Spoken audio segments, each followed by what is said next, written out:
La macchina del fango contro gli avversari politici che devono essere ritratti nella luce più negativa possibile. Movimento 5 Stelle Veneto nella bufera dopo la pubblicazione su un quotidiano locale del messaggio inviato da Ferdinando Garavello, responsabile della comunicazione in Veneto del movimento guidato da Luigi Di Maio, ai 56 candidati pentastellati alla Camera e al Senato.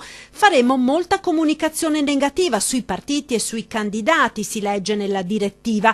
Quindi ognuno di voi va a cercarsi i diretti concorrenti e tira fuori tutto il peggio che si può tirar fuori, nefandezze, foto imbarazzanti, dichiarazioni e tutto quello che può servire a fare campagna negativa su di loro.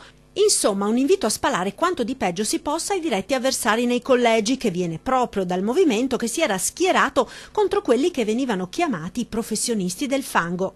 Operazione trasparenza, ha detto il responsabile della comunicazione pentastellata, ma al momento i vertici veneti del movimento non si espongono, bollando con un rigido no comment l'intera vicenda.